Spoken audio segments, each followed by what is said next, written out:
بھٹی صاحب، آپ کا تعلق کیسا رہا ارشد شریف صاحب کے ساتھ، اور ان کا اس طرح کا قتل، اس پہ آپ کی رائے؟ بھائی جان، میرا بہت اچھا دوست تھا اور میرا بہت اچھا دوست نہیں رہا. بہت کمال کا صحافی تھا. انویسٹیگیشن جرنلزم میں رؤف کلاسرا اور ارشد شریف کو میں ہمیشہ فالو کرتا رہا ہوں اور انسپائر رہا ہوں. ایک اچھا انویسٹیگیٹو جرنلسٹ نہیں رہا. بہت اچھا انسان تھا. جو میری حوالے سے اس کی دوستی، اس کی محبت، رکھ رکھاؤ، وہ نہیں رہا. ہم نے بہت سارے پروگرام اکٹھے کیے. ہم اس میں سے 60-70% پہ ان کے ویوز اور ہوتے تھے، میرے ویوز اور ہوتے تھے. بہت بحثیں ہوتی تھیں، جھگڑے ہوتے تھے، لڑائیاں ہوتی تھی. 2-2 4-4 دن ہم نہیں بولتے تھے، لیکن پھر اسی کا ہی فون آ جاتا تھا. وہ مجھ سے سینئر تھا لیکن مجھ سے بہت محبت کرتا تھا. بہت لمبی ہم نے ادھر اسلام آباد میں ملاقاتیں ہوتی تھیں. رؤف کلاسرا، ہم کئی ملاقاتوں میں میں بھی وہ شریک ہوتا تھا. بڑی لمبی ملاقاتیں، بڑے خواب تھے اس کے. اور یہاں 2-3 اور باتیں ہیں. ایک بات ہے ماں کا دکھ. ماں جب آتی ہے کامران بھائی تو جناب، مجھے بڑا میں اس پہ میرا ختم ہو جاتا ہے، کیونکہ میں جب اسکول گوئنگ نہیں تھا میری ماں چلی گئی، اور جب میرے بچے ابھی اسکول میں ہیں تو ان کی ماں چلی گئی. تو میں ان کی ماں سے بھی ملا ہوا ہوں. اور پہلا بیٹا وہ شہید جو بیٹا، اور دوسرا بیٹا بڑی ہمت، حوصلے، اور بڑی ہی عجیب و غریب سچویشن ہوتی ہے جب ماں باپ اپنے بچوں کو قبروں میں اتارتے ہیں. پھر ہے بچوں کا دکھ. میں اس کے بچوں سے بھی ملا ہوں. میرے بچوں جتنے ہیں، چھوٹے بچے ہیں اس کے، اور آج سارا دن ان کے چہرے میرے سامنے رہے. اور میں یہ لائف ٹائم دکھ جو ہے، یہ ہم آگے نکل جائیں گے، ہم آگے چلے جائیں گے، مگر وہ ادھر ہی رکے رہیں گے. ایک ادھر ہی وہ کھڑے رہ جائیں گے. ان کا باپ چلا گیا. پھر تیسرا دکھ جو یہ بچوں کا دکھ بھی مجھے بھی پتہ ہے، کیونکہ میں جب بتایا کہ میری ماں چلی گئی تھی تو میں نے جس طرح وہ بھوگتا، اور پھر آج میں جب اپنے دونوں بچوں کو دیکھتا ہوں تو وہ جس طرح لمحہ بے لمحہ زندہ ہیں، لیکن لمحہ بے لمحہ جتنے سینسٹیو ہیں، جتنے وہ ان کی مزاجوں میں تبدیلی آ گئی ہے، وہ میں دیکھ سکتا ہوں. پھر لائف پارٹنر کا دکھ، اس سے بھی میں گزرا ہوں. اور لائف پارٹنر کا جو دکھ ہوتا ہے وہ اللہ کسی کو نہ دکھائے. اور جویریہ صدیق جو تھی میری بہنوں جیسی تھی. جب میری بیگم چلی گئی تو جویریہ نے جس طرح میرے بچوں کا خیال رکھا، جس طرح وہ میرے بچوں سے ان ٹچ تھی، جس طرح ان کے لیے وہ ڈرائنگ بھجواتی تھی، چیزیں بھجواتی تھی، میری بیٹی سے بات کرتی تھی. آج صبح میں نے فون لے کے بیٹھا رہا کہ کال کروں. بڑی ہمت کر کے دوپہر کو کی تو ان کی بہن نے اٹھایا. انہوں نے کہا کہ اس کی طبیعت ٹھیک نہیں ہے. ابھی شام کو میں نے کی تو میں نے ہیلو کہا تو وہ رو رہی تھیں. اور اس کے بعد نہ میں بولا نہ وہ بولا. میں رونا سنتا رہا. جب تک سن سکتا تھا اس وقت تک سنتا رہا، اور پھر میں نے فون بند کر دی. ابھی آپ کے پروگرام کے بعد میں کوشش کر رہا ہوں کہ اتنی ہمت ہو کہ ان کے گھر جاؤں، ان سے ملوں جا کے.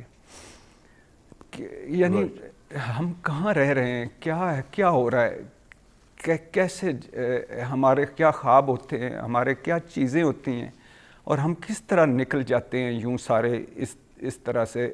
عجیب و غریب ہے. سارا دن میں ان ساری ملاقاتوں کو یاد کرتا رہا جس میں اس کے خواب تھے.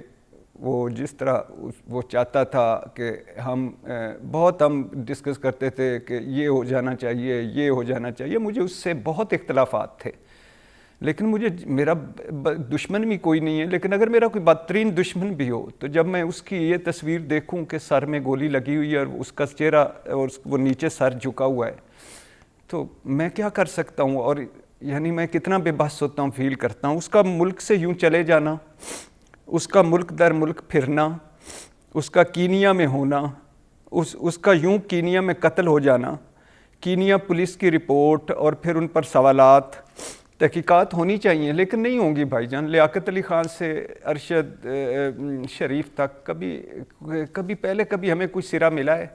دوسری بات ہے کہ یہ پاکستانی ہے جو کینیا، ایک تو کینیا ہے جہاں کوئی انسانوں کی قدر نہیں، ہم جیسے ہی ہیں. وہاں بندے مار دیے جائیں تو کوئی پتہ ہی نہیں ہے، وہ ایک رپورٹ آ جاتی ہے. اور دوسرا پاکستانی اگر کوئی امریکی ہوتا, برطانوی ہوتا, یورپ کے کسی ملک کا ہوتا, تو وہ ہو سکتا ہے آخری سرے تک پہنچتے, ہو سکتا ہے وہی کچھ ہو جو وہ بتا رہے ہیں, لیکن وہی کچھ کیوں ہوا اس طرح؟ تو بھائی جان بس عجیب سا ہے. ہم یعنی کامران بھائی پتہ نہیں ہمیں لوگ کیوں, مجھے نہیں لگتا کہ میری آپ سے کوئی, میری یا آپ کی کسی ادارے, کسی پارٹی, سیاسی پارٹی, عدلیہ یا کسی مسلم لیگ نون, پیپلز پارٹی, تحریک انصاف سے میری تو آج تک کوئی دشمنی نہیں, میرا تو کچھ سانجھا نہیں ہے. میرے ویوز غلط بھی ہو سکتے ہیں, تلخ بھی ہو سکتے ہیں, برے بھی ہو سکتے ہیں, لیکن ہم سارے اسی پاکستانی ہیں, ہم سارے اسی طرح. میں اپنے نظر سے, اپنی نقطہ نظر سے پاکستان دیکھتا ہوں, آپ اپنی دیکھتے ہیں, اور میرے اور آپ کے جب ہم بیٹھتے ہیں تو کئی اختلافات ہوتے ہیں, اور کئی جگہ آپ ٹھیک ہوتے ہیں, کئی جگہ میں ٹھیک ہوتا ہوں. لیکن وہ ہے نا کہ جو تن لاگے سو تن جانے. میری ان کی ماں اور ان کے اسپیشلی ان کے بچوں, اور اسپیشلی میری وہ جو بہنوں جیسی جویریہ صدیق, ان کے اور باقی سارے ان کے جو دوست, سب سے دلی تعزیت. اور سب کچھ کبھی آتا ہے کہ یہ غم, دکھ, تکلیف جو ہوتی ہے, یہ لفظ چھوٹے پڑ جاتے ہیں, تو آج میرے لیے بھی چھوٹے پڑ گئے ہیں. تو اللہ کسی کو یہ دکھ اس طرح کا نہ دکھائے, اللہ کرے کوئی ایسے نہ جائے, اللہ سب کو ہمت اور حوصلہ دے. بالکل. علی نواز ایوان صاحب, یور تھاٹس سارے معاملے کے اوپر. سر بڑی ناگہانی, میں صبح 7:30 بجے جب مجھے پتہ چلا, سمجھ نہیں آئی, سچی یہ بات ہے. میری ارشد بھائی کے ساتھ بڑی پروفیشنل قسم کا تھا شوز, جیسے آپ جانتے ہی ہیں جناب, بہت سارے ٹاک شوز ان کے ساتھ کیے, بہت سارے ایز اے گیسٹ انالیسس کے طور پہ ہم ساتھ بیٹھے. بڑا ان کا ایک پوائنٹ آف ویو تھا, اور وہ سمجھتے تھے جو وہ کہہ رہے ہیں اس کے اوپر بڑا ہوم ورک کرتے تھے, ڈیٹیلڈ ہوم ورک کرتے تھے, میتھڈالوجی ان کی بڑی زبردست تھی. ہم جاتے ہیں شوز کے اندر, وہ بہت سارے شوز کے اندر ہم جاتے ہیں, بہت سارے ٹی وی ٹاک شوز کے اندر ہم جاتے ہیں, پر ان کا طریقہ کار بہت ڈیفرنٹ تھا. وہ بہت ہوم ورک کر کے بیٹھنے والے صحافی تھے. اور اس کے بعد پھر میں ان کے گھر گیا آج, اور ان کے بچے, اتنی ناگہانی, مطلب اب میں کیا بتاؤں, کیا غم, رنج, اب جتنے بھی الفاظ ہیں شاید تھوڑے پڑ جاتے ہیں.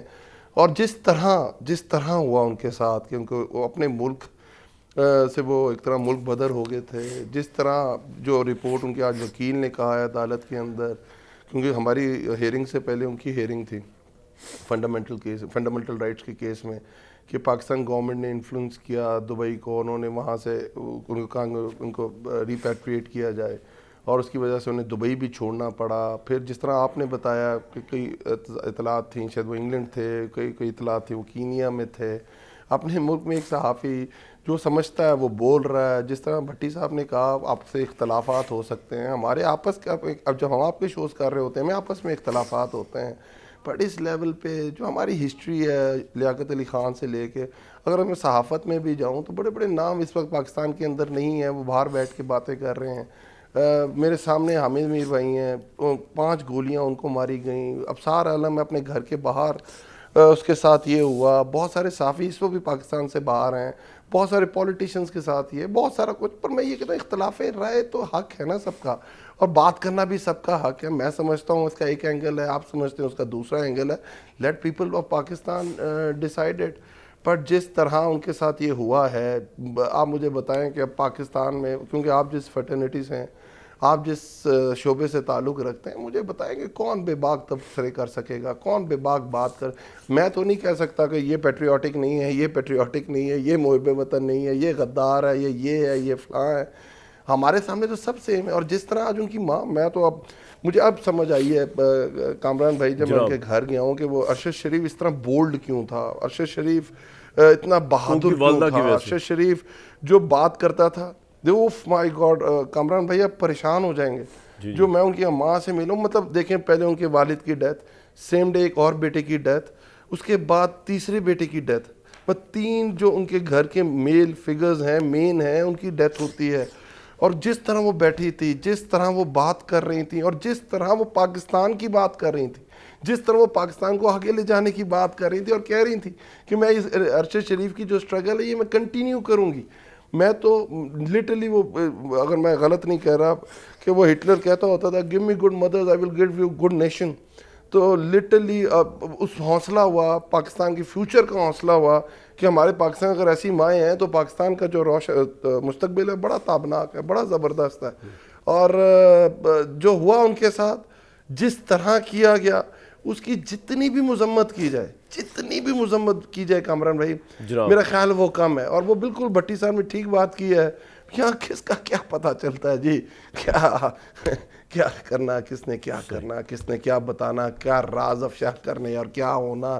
یہاں آپ کے سامنے ہے جو لوگ ہیں. ادھر پاکستان کا سول سرونٹ رضوان، وہ اس کو مار دیا جاتا ہے. وہ مقصود چپڑاسی گواہ ہوتا ہے، اسے دبئی میں مار دیا جاتا ہے. تو کیا ہے کامران بھائی، کیا ہے؟